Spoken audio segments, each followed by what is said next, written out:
Hello दोस्तों, welcome back to curious for the daily dose of Indian football. तो सबसे पहले बात करनी है हमारे नेबर्स के बारे में। पाकिस्तान फुटबॉल फेडरेशन को फीफा ने भाई अगेन सस्पेंड कर दिया है, उनके ऊपर बैन डाल दिया है, क्योंकि उन्होंने जो फीफा एंड एएफसी ने पाकिस्तान फुटबॉल फेडरेशन का रिवाइज्ड कॉन्स्टिट्यूशन है जो उन्होंने प्रपोज किया था उसको पीएफएफ ने एडॉप्ट नहीं किया, तो उसके फेलियर के चलते फीफा ने उनके ऊपर बैन डाल दिया है। एंड रिसेंटली वहाँ पे इलेक्शन की भी सारी प्रोसेस चल रही थी, बट जो नया कॉन्स्टिट्यूशन, जो रिवाइज्ड कॉन्स्टिट्यूशन फीफा ने बोला था उस हिसाब से वो इलेक्शन नहीं हो रहे थे, तो इसके चलते उनके ऊपर बैन लग गया है। एंड दैट मीन्स कि उनका जो मार्च में एएफसी एशियन कप क्वालिफायर्स में खेलने का लिए भी अब डाउटफुल हो चुके हैं। लेट्स सी उससे पहले क्या वो फीफा का ये रिवाइज्ड कॉन्स्टिट्यूशन को एडॉप्ट करते हैं, एंड उसमें जिस तरह से चीज़ें मेंशन की गई है उस हिसाब से फेयर एंड स्क्वायर मैनर में अगर इलेक्शन यहाँ पे हेल्ड करते हैं एंड नए ऑफिस बेयरर्स उस हिसाब से चुन के आते हैं, देन ये बैन लिफ्ट होगा। अदरवाइज उनके ऊपर ये बैन चालू रहेगा। 2017 के बाद this is the third time कि फीफा ने पाकिस्तान फुटबॉल फेडरेशन के ऊपर बैन लगाया है। इससे एएफएफ एंड हमारे यहाँ पे जो डिसीजन मेकर है सुप्रीम कोर्ट और उन सबको भी एक लर्निंग लेसन लेना चाहिए कि हमारा केस भी सिमिलर सा ही है। जो न्यू कॉन्स्टिट्यूशन का हमारा at the moment case supreme court में चल रहा है, जिसकी नेक्स्ट ईयर हियरिंग 10 फरवरी को है, उसमें भी सिमिलर सा ही सिनारियो है कि जो न्यू ड्राफ्ट कॉन्स्टिट्यूशन है उसमें कुछ क्लोजेस ऐसे हैं कि जो फीफा के स्टेटस का वायलेशन करते हैं, और अगर हमने उसको यहाँ पे चेंज नहीं किया देन हमारे ऊपर भी सिमिलर सी चीज़ें ही यहाँ पे क्या बोलते हैं कि एक्शन लिए जाएंगे, जिसका हमें एक्सपीरियंस आई थिंक 2022 में हो चुका है। चाहे वो सुप्रीम कोर्ट के यहाँ पे अपॉइंटेड मेंबर्स हो या फिर एएफएफ हो, सबको एक्सपीरियंस हो चुका है कि भाई फीफा डोंट केयर कि आप कितने बड़े कंट्री हो क्या हो, दे डजंट केयर। सिंपल सी चीज़ है कि उनके जो रेगुलेशन है इंटरनेशनल लेवल पे उसका भाई हर एक फेडरेशन को यहाँ पे फॉलो करना पड़ेगा।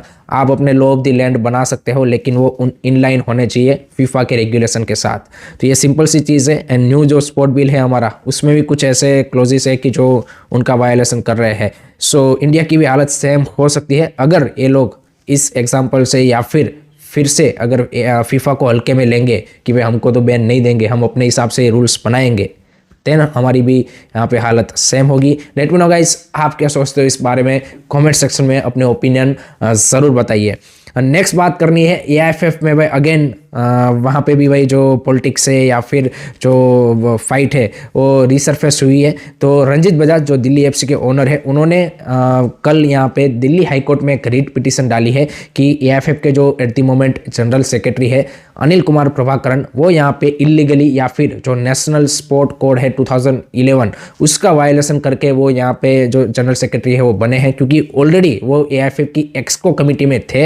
And as per the national sport code 2011 आप अगर किसी एक इलेक्टेड बॉडी में हो तो उसके बाद आप किसी एडमिनिस्ट्रेटिव पोस्ट को यहाँ पे होल्ड नहीं कर सकते हो। एंड रिसेंटली ही टेनिस फेडरेशन में I think table tennis federation में जो स्पोर्ट मिनिस्ट्री है उन्होंने सिमिलर से केस में कि एक बंदा जो वहाँ का ट्रेजरर सेक्रेटरी जनरल था and then he become the CEO of table tennis federation, उसको यहाँ पे रिसेंटली स्पोर्ट मिनिस्ट्री ने हटाया है। तो रंजीत बजाज ने अपनी रीट पिटीशन में उस एग्जाम्पल को मेंशन किया है कि आप देखिए कि सिमिलर सा केस हुआ है, वहाँ पे स्पोर्ट मिनिस्ट्री ने एक्शन लिया है।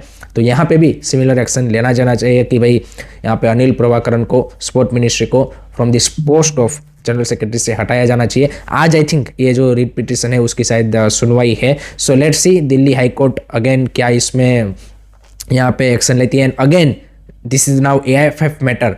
सो ये अगर हाई कोर्ट का कोई जजमेंट आता है to remove the secretary, I think that's the payable job. So maybe FIFA भी आई थिंक ओवरव्यू करेगा, तो फीफा का भी एक एंगल आएगा कि भाई क्या इसको वो थर्ड पार्टी इंटरफेरेंस मानेगा कि नहीं मानेगा।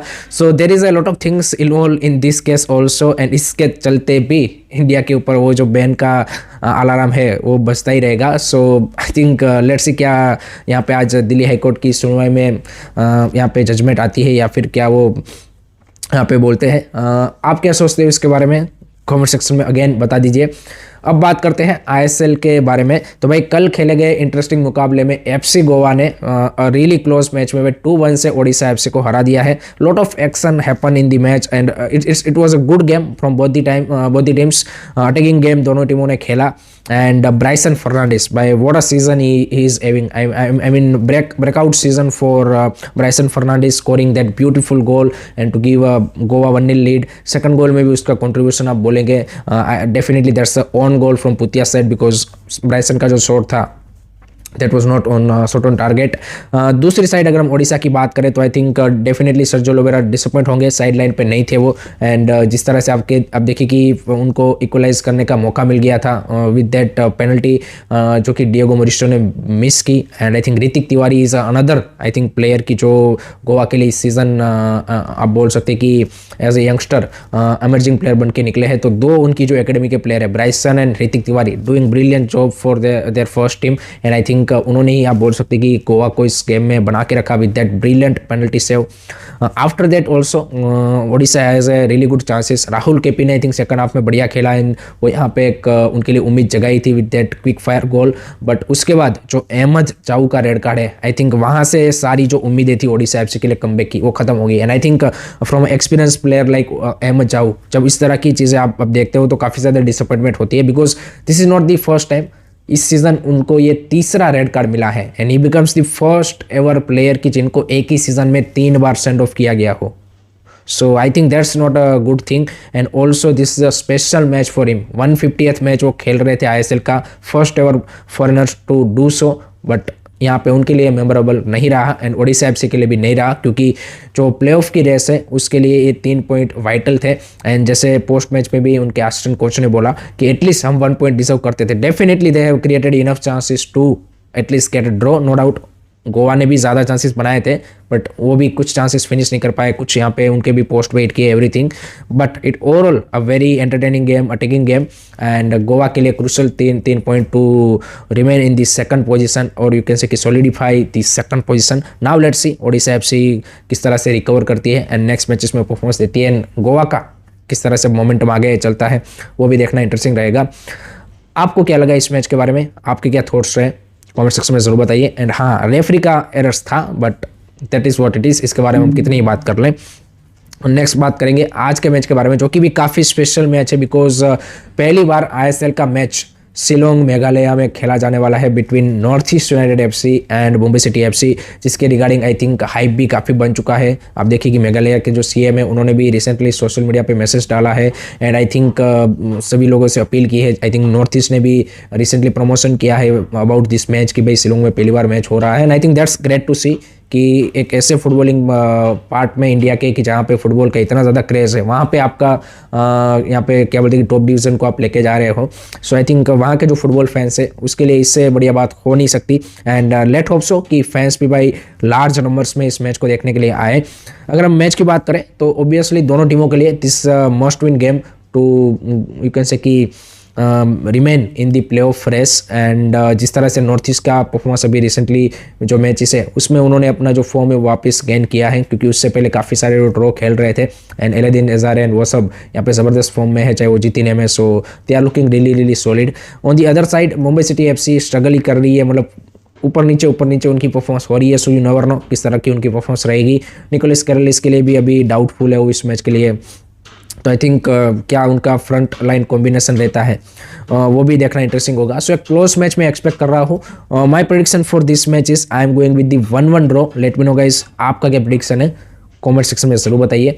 नेक्स्ट उसके बाद बात करेंगे आई लीग के बारे में. तो आई लीग में भी कल 2 मैच थे, दोनों ही ड्रॉ रहे. Rajasthan United versus Aizawl FC का मैच जो कि 0-0 से ड्रॉ रहा एंड दूसरी side Sreenidi Deccan versus Real Kashmir का जो मैच था वो 1-1 से ड्रॉ रहा. सो आई लीग की भी टाइटल रेस इंटरेस्टिंग बनती जा रही है and Real Kashmir Rajasthan United currently sitting on 4th and 5th position. So definitely they can push for that top 3 team Namdhari and Churchill brother and this Intercasi. So interesting. Last में बात कर लेते हैं IWL के बारे में. तो IWL में भी कल 2 मुकाबले थे जिसमें पहले मुकाबले में अब ईस्ट बंगाल ने 1-0 से होप एफसी को हरा दिया है एंड अपनी जो टेबल टॉप पोजीशन है उसको सिक्योर रखा है. ऑन दी अदर साइड यहाँ पे श्रीभूमि एफसी ने 2-1 से नीता फुटबॉल एकेडमी को हराया है. So that's the result about IWL. So that's it from my side guys regarding today's Indian football news. I hope कि आपको वीडियो पसंद आया होगा. Keep supporting Indian football. Don't forget to like, share and subscribe. Jai Hind, Jai Bharat.